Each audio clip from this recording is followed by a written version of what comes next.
केतु का फील करना ही उसकी यूएसपी है। इसीलिए मूलांक 7 वाले सोसाइटी से थोड़ा हटकर चलते, थोड़ा हटकर महसूस करते, क्योंकि वो अंडरलाइंग करंट को महसूस कर सकते हैं, क्योंकि वो किसी भी छुपी हुई बात को महसूस कर सकते हैं। बाकी के मूलांक अपनी पांचों इंद्रियों का इस्तेमाल करके अपने जीवन को व्यतीत करते हैं। केतु मूलांक 7 वालों का मैक्सिमम डिपेंडेंस उनके इंट्यूशन पे है, उनके डिसीजंस उनके इंट्यूशन पे डिपेंड करते हैं, उनका वर्क स्टाइल उनके इंट्यूशन पे डिपेंड करता है, उनका व्यवहार इस बात पे डिपेंड करता है कि वो कैसा फील कर रहे हैं अंदर से। बिकॉज मूलांक 7 is all about what is happening inside, they are not very much bothered about the exterior things.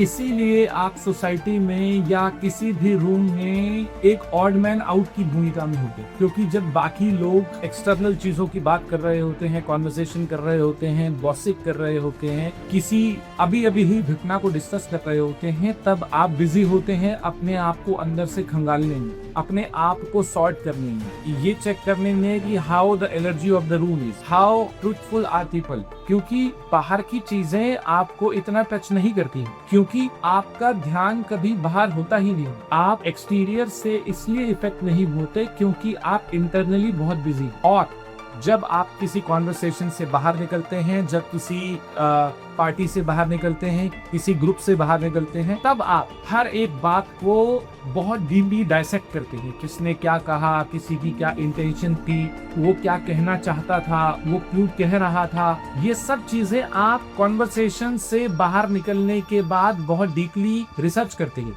इसीलिए आप अपनी फीलिंग्स को हमेशा नजरअंदाज करके दूसरे लोगों को एनालाइज करने में, दूसरी सराउंडिंग्स को ऑब्जर्व करने में बिजी रहें। और हमेशा जब आपकी अपनी फीलिंग्स की बात आती है तो आप उसको नजरअंदाज कर देते हैं या साइड कर देते हैं, पर ये समझना जरूरी है।